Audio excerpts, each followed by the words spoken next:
ओम शांति। आज 11 जून 1971 के अव्यक्त महावाक्य हैं। तीनों लोकों में बाप दादा के पास रहने वाले रत्नों की निशानियाँ। यह कौन सा ग्रुप है? इस ग्रुप को सजाकर क्या बनाया है? बदलकर और बनकर जा रही है ना, तो इन्हों को बदलकर क्या बनाया है? अपना जब साक्षात्कार करेंगी कि हम क्या बने हैं, तब तो औरों को बनाएंगी। यह ग्रुप समझता है कि हम रूहानी सेवाधारी बनकर जा रहे हैं। बाबा पूछते हैं, यह ग्रुप समझता है कि हम रूहानी सेवाधारी बनकर जा रहे हैं? सभी अपने को सेवाधारी समझकर सेवा स्थान पर जा रही हो, वह अपने अपने घर लौट रही हो। क्या समझ के जाती हो? अगर अपने लौकिक परिवार में जाओ तो उसको क्या समझेंगी? वह भी सेवा स्थान है, वह सिर्फ सेंटर ही सेवा स्थान है। अगर घर को भी सेवा स्थान समझेंगी तो सतत सेवा होती रहेगी। जो सेवाधारी होते हैं उन्हों के लिए हर स्थान पर सेवा है। कहाँ भी रहें, कहाँ भी जावें, लेकिन सेवाधारी को हर समय और हर स्थान पर सेवा ही दिखाई देगी और सेवा में ही लगे रहेंगे। घर को भी सेवा स्थान समझकर रहेंगे। बुद्धि में सेवा याद रहने से इस स्मृति की शक्ति से कर्म बंधन भी सहज और शीघ्र खत्म हो जाएगा। इसलिए जबकि सेवाधारी बन के जा रही हो तो हर संकल्प में सेवा करनी है। एक सेकंड व एक संकल्प भी सेवा के सिवाय नहीं जा सकता। इसको कहते हैं सच्चा रूहानी सेवाधारी। रूहानी सेवाधारी तो रूह अथवा आत्मा से भी सेवा कर सकते हैं। जैसे लाइट हाउस एक स्थान पर होते हुए भी चारों ओर अपनी लाइट द्वारा सेवा करते हैं, इसी प्रकार जो सेवाधारी हैं वह भी कोई एक स्थान पर होते हुए भी बेहद सृष्टि के बेहद सर्विस में तत्पर रहते हैं। तो लाइट हाउस और माइट हाउस बनी हो, दोनों ही बनी हो, या लाइट हाउस बनी हो और माइट हाउस अभी बनना है। ज्ञान स्वरूप है लाइट हाउस और योग युक्त अवस्था है माइट हाउस। तो सभी ज्ञानी तू आत्मा, योगी तू आत्मा बनकर जा रही हो ना, कि अभी कुछ रह गया? पूरा श्रृंगार किया? वैसे भी कुमारी अवस्था में स्वच्छता और अपने को ठीक रीति सजाने का ही रहता है। तो यहाँ भट्टी में भी पूरी तरह ज्ञान गुणों के श्रृंगार से सजाया है। सजकर जा रही हैं वह, वहाँ जाकर अभी और कुछ करना है। पूरे अस्त्र शस्त्र से तैयार होकर युद्ध के मैदान में जा रही हैं। जो अस्त्र शस्त्रधारी होंगे वह सदैव विजयी होंगे। शस्त्र शत्रु को सामने आने नहीं देंगे। तो शस्त्रधारी बनी हो जो शत्रु दूर से ही देखकर भाग जाए। सभी ऐसे बने हैं। मधुबन वरदान भूमि के प्रभाव में बोल रही हो, वह अविनाशी शस्त्रधारी व श्रृंगारी अपने को बनाया है। कल नीचे उतरेंगी तो स्टेज वहीं ऊंची रहेगी। यह भी पक्का कर दो कि कहाँ भी जाएंगे, लेकिन जो अपने आप से अथवा मधुबन के संगठन बीच, ईश्वरी दरबार के बीच जो प्रतिज्ञा की है वह सदा कायम रहेगी। ऐसी अविनाशी छाप हरेक ने अपने आप को लगाई है। निश्चय की विजय अवश्य है और हिम्मत रखने वालों की बाप दादा और सर्व ईश्वरीय परिवार की आत्माएं मददगार रहती हैं। कितना भी कोई आपकी हिम्मत को हिलाने की कोशिश करे, लेकिन प्रतिज्ञा जो की है उस प्रतिज्ञा की शक्ति से ज़रा भी पाँव हिलाना नहीं। पाँव कौन से? जिस द्वारा याद की यात्रा करते हो, चाहे सृष्टि क्यों ना हिलावे, लेकिन आप सारे सृष्टि की आत्माओं से शक्तिशाली हैं। एक तरफ सारी सृष्टि हो, दूसरी तरफ आप एक भी हों, तो भी आपकी शक्ति श्रेष्ठ है, क्योंकि सर्वशक्तिमान बाप आपके साथी हैं। इसलिए गायन है शिव शक्तियाँ। जब शिव और शक्तियाँ दोनों ही साथी हैं तो सृष्टि की आत्माएं उसके आगे क्या हैं? कितनी नशे वाली बात है। जब शिव और शक्तियाँ दोनों ही साथी हैं तो सृष्टि की आत्माएं उसके आगे क्या हैं? अनेक होते भी एक समान नहीं हैं। इतना निश्चय बुद्धि वह प्रतिज्ञा को पालन करने की हिम्मत रखने वाली बनकर जा रही हो ना। प्रैक्टिकल पेपर होगा, थ्योरी का पेपर तो सहज होता है।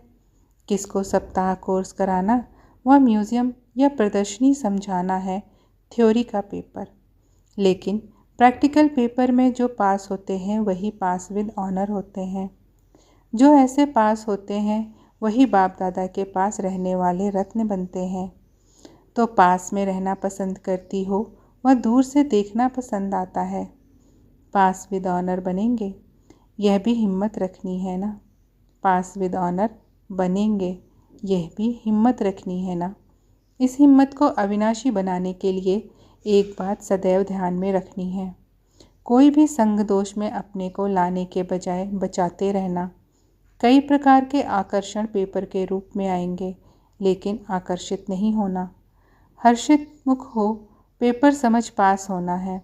संग दोष कई प्रकार का होता है। माया संकल्पों के रूप में भी अपने संग का रंग लगाने की कोशिश करती है, तो इस व्यर्थ संकल्पों के व माया की आकर्षण के संकल्पों में कभी फेल नहीं होना।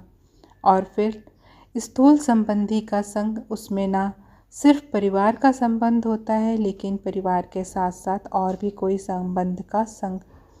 सहेली का संग भी संबंध का संग है, तो कोई भी संबंधी के संग में नहीं आना।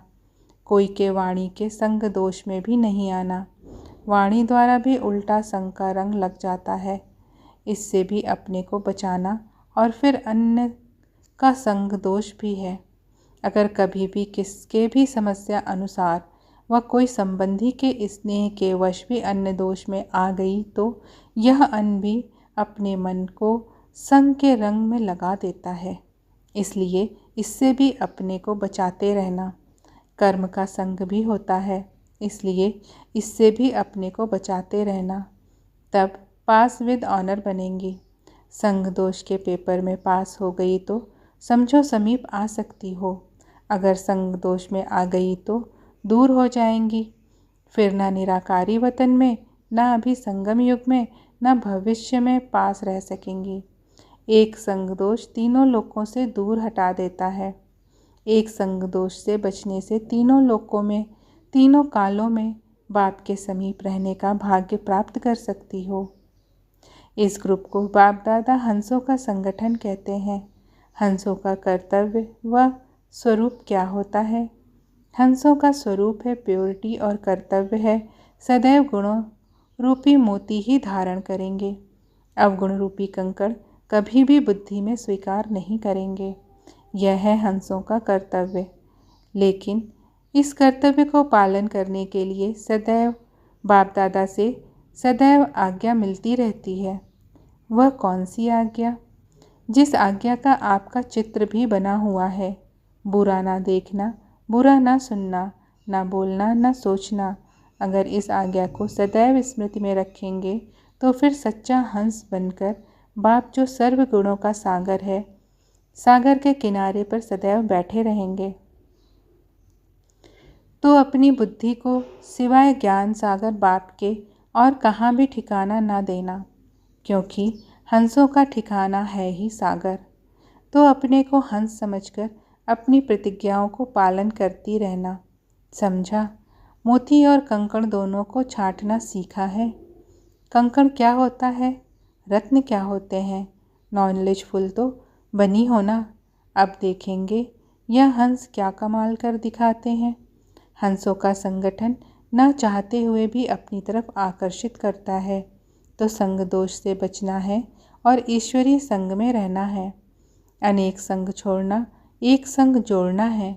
ईश्वरीय संग सिर्फ शरीर से नहीं होता, लेकिन बुद्धि द्वारा भी ईश्वरीय संग में रहना है। बुद्धि सदैव ईश्वरीय संग में रहे और स्थूल संबंध में भी ईश्वरीय संग रहे। इस संग के आधार पर अनेक संग दोष से बच जाएंगे। सिर्फ ट्रांसफ़र करना है। कोमलता को कमाल में परिवर्तन करना है। कोमलता दिखाना नहीं, सिर्फ संस्कारों को परिवर्तन करने में कोमल बनना है। कर्म में कोमल नहीं बनना, इसमें तो शक्ति स्वरूप बनना है। अगर शक्ति स्वरूप का कवच सदैव धारण नहीं करेंगी तो कोमल को तीर बहुत जल्दी लग जाएगा। तीर भी कोमल स्थान पर ही लगाते हैं। इसलिए अगर शक्ति स्वरूप का कवच धारण करेंगी तो शक्ति रूप बन जाएंगी। फिर माया का कोई तीर लग नहीं सकेगा। कर्म में कोमल नहीं बनना, सिर्फ मोल्ड होने के लिए रियल गोल्ड बनना है। चेहरे से नैन चैन में कोमलता नहीं लाना। यह सभी बातें स्मृति में रख पास विद ऑनर बनना है। इस ग्रुप में प्रैक्टिकल सबूत बनने वाले उम्मीदवार रत्न दिखाई देते हैं। हर एक को एक दो से आगे जाना है। दूसरे को आगे जाता देख हर्षित नहीं होना है। सिर्फ दूसरे को देखते रहेंगे तो भक्त हो जाएंगे। भक्त लोग सिर्फ देख देख उनके गुण गाते खुश होते हैं। तुमको भक्त नहीं बनना है। ज्ञान स्वरूप और योग युक्त ज्ञानी तो आत्मा और योगी तो आत्मा बनना है। अब पेपर की रिज़ल्ट देखेंगे। जो प्रैक्टिकल सबूत देंगे वह फर्स्ट नंबर आएंगे।